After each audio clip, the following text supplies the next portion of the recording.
ბოლო პერიოდში ხელისუფლების საგარეო პოლიტიკური რუკა სულ უფრო ერთფეროვანი ხდება. ჩინეთი, ირანი, ემირატები, უზბეკეთი, ყაზახეთი, თურქმენეთი, ახლა უკვე ტაჯიკეთი. ერთი შეხედვით ამაში უჩვეულო არაფერია. საქართველო ყოველთვის იყო ევროპისა და აზიის გზაჯვარედინი და აზიურ სახელმწიფოებთან ურთიერთობა არც ახალია და არც პრობლემური. პრობლემა სხვა რამეშია. პრობლემა ისაა, რომ პირველად თანამედროვე საქართველოს ისტორიაში აზია აღარ განიხილება როგორც ევროპისკენ მიმავალი ხიდი. მას ევროპის ალტერნატივად გვისახავენ. და ეს უკვე ჩვეულებრივი საგარეო პოლიტიკა აღარ არის. ეს ქვეყნის ისტორიული კურსის შეცვლის მცდელობაა. კობახიძის აზიურ დედაქალაქებში ვიზიტებისას გაკეთებული განცხადებები, საუბარი საერთო ღირებულებებზე, პოლიტიკური და ისტორიული სიახლოვის ხაზგასმა თითქოს ერთი დიდი სურათის ნაწილია. იმ სურათის, სადაც დასავლეთი მტრადაა გამოცხადებული, ევროპა საფრთხეთ, ამერიკა ყველა ბოროტების საწყისად, ხოლო აზიური ავტორიტარული სახელმწიფოები ბუნებრივ პარტნიორებად. ეს შემთხვევითი აღარ არის, ეს უკვე სისტემური პოლიტიკაა, შედეგიც სახეზეა. ისტორიული შესაძლებლობა, რომელიც ევროკავშირის წევრობის სახით გაგვიჩნდა, ფაქტობრივად არამხოლოდ საბოტაჟირებული, უხეშად ტორპედირებულია. იმ დროს, როდესაც მოლდოვა და უკრაინა მოლაპარაკებების გახსნის ეტაპზე გადავიდნენ, გასულ კვირას ეს მოხდა და დიდი ალბათობით მალე ევროკავშირის სრულფასოვანი წევრები გახდებიან, ამ პროცესის ლიდერი საქართველო, ანუ ჩვენ საკუთარ თავს ხელოვნურად აყენებს თამაშგარე მდგომარეობაში. მოდით აქ დავსვათ კითხვა. რამდენად ბუნებრივია ის, რაც დღეს ხდება? საქართველოს მთელი ისტორია სწორედ ორ სამყაროს შორის ბალანსის შექმნის ისტორიაა. მაგრამ ამ ბალანსს ყოველთვის ერთი მიმართულება ჰქონდა. ჩვენ არასოდეს ყოფილვართ აღმოსავლური ცივილიზაციის ნაწილი.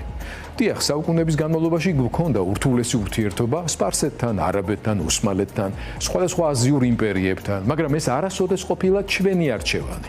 ეს იყო გეოგრაფიის მოცემულობა და გადარჩენის აუცილებლობა. ჩვენი წინაპრების მზერა და არჩევანი ყოველთვის დასავლეთისკენ იყო მიმართული. არჩევანი იყო დასავლური კულტურული სამყარო, შემდეგ უკვე ქრისტიანული ცივილიზაცია, არჩევანი იყო ევროპული სამართალი, ევროპული პოლიტიკური კულტურა და ევროპული სახელმწიფოებრიობა. სწორედ ამიტომ ფარსმან ქველი, მირიან მეფე, ვახტანგ გორგასალი, დავით აღმაშენებელი, სულხან საბაურბელიანი, ილია ჭავჭავაძე, ნოე ჟორდანია თუ ზვიად გამსახურდია, სხვადასხვა ეპოქაში ერთსა და იმავე ამოცანაზე ზრუნავდნენ, როგორ გადარჩენილიყო საქართველო თავისუფალი სამყაროს ნაწილად. აზიასთან ურთიერთობა ყოველთვის ინსტრუმენტი იყო და არა დანიშნულების ადგილი. ამის კარგად გააზრება მნიშვნელოვანი. არც შევარდნაძე, არც სააკაშვილი, არც სხვა ხელისუფლებები აზიურ მიმართულებას არასოდეს უგულებელყოფდნენ. პირიქით ვითარდებოდა ეკონომიკური, სატრანზიტო და სავაჭრო კავშირები. მაგრამ ამ ურთიერთობების არსი ის იყო, რომ საქართველოს გეოგრაფიული მდებარეობა ევროპისთვის კიდევ უფრო მიმზიდველი გამختارიყო. ჩვენი აზიურობა, ჩვენი ევროპულობის გასაძლიერებლად გამოიყენებოდა. დღეს კი პირველად ხდება საპირისპირო. ევროპისგან დაშორებას აზიასთან დაახლოებით გვიხსნიან. ეს კი არა მხოლოდ სტრატეგიული, არამედ ცივილიზაციური შეცდომა და მეტიც დანაშაულია. იმიტომ რომ თანამედროვე მსოფლიოში პატარა სახელმწიფოების უსაფრთხოებას არც გეოგრაფია იცავს, არც რიტორიკა და არც ნეიტრალიტეტის ილუზია. მას იცავს ინსტიტუტები, ალიანსები, სამართალი და პროგნოზირებადი პარტნიორები. ზუსტად ის, რასაც ევროპა და დასავლეთი გვთავაზობდა და გვთავაზობს.